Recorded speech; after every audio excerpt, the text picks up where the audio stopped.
অবশেষে শাকিব খানের কাছে আফরান নিশো মাফ চেয়েছে। সাকিবের কাছে আফরান নিশো কেন মাফ চেয়েছে তা তো অনেক সাকিবেনই জানেন, আর যারা জানেন না সমস্যা কি, আমি তো আছি, আমি জানিয়ে দেব।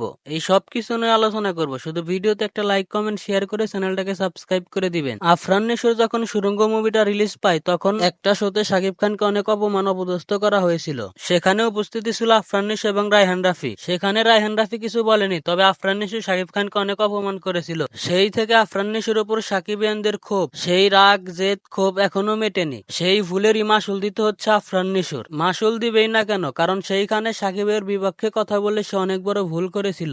এখন সাকিবের সাথে সিনেমা করার জন্য পাগল হয়ে গেছে। তাণ্ডব সিনেমায় আফরান নিশো থাকবে, তবে সাকিব খান চায় না যে তাণ্ডব সিনেমায় আফরান নিশো থাকুক, কেননা সাকিবের বিপক্ষে আফরান নিশো অনেক খারাপ কথা বলেছে। তাণ্ডব সিনেমার পরিচালক রায়হান রাফি সাকিবের কাছে আফরান নিশোকে মাপ চাইতে বললে আফরান নিশো সাকিব খানের কাছে মাপ চায়। পরে সাকিব খান বলে, যেমন করে মাপ চেয়ে কোনো লাভ নেই, তুমি সবার সামনে মাপ চাও, তাহলে আমি মাফ করে দেব, কেননা তুমি সবার সামনেই আমাকে অপমান অপদস্থ করেছিলে। তাণ্ডব সিনেমায় আফরান নিশো না থাকুক এটা শুধু সাকিব খানই চায় না, তাণ্ডব সিনেমায় আফরান নিশো না থাকুক শুধু এটা সাকিব খানই চায় না, বরং সাকিব খানের ফ্যানরাও চায় যে তাণ্ডব সিনেমায় আফরান নিশো যাতে না থাকুক। এবং অনেক সাকিবিয়ান বলছে যে তাণ্ডব সিনেমায় যদি আফরান নিশো থাকে তাহলে তাণ্ডব সিনেমা বয়কট করে দেব। আচ্ছা, আপনারা যদি তাণ্ডব সিনেমাকে বয়কট করেন তাহলে তো সাকিব খানের ক্যারিয়ার নষ্ট হয়ে যাবে, কেননা সাকিব খান এ যাবৎ যত মুভি দিয়েছে তার একটা মুভি ফ্লপ হয়নি। আর এখন যদি আপনারা তাণ্ডব সিনেমাকে বয়কট করে হিট না করিয়ে ফ্লপ করে দেন তাহলে তো সাকিব খানের ক্যারিয়ারে একটা দাগ পড়ে যাবে, কেননা তার ইতিহাসের পাতায় কোনো ফ্লপ নেই। আর আমরাও এটা গর্ব করে বলতে পারবো না যে সাকিব খান আমাদের পর পর হিট মুভি উপহার দেয়, তাহলে এতে কিন্তু আমাদের ইন্ডাস্ট্রিরই ক্ষতি। আর এখন ঝগড়াঝাটি না করে সবাই মিলে সিনেমাটা উপভোগ করবেন।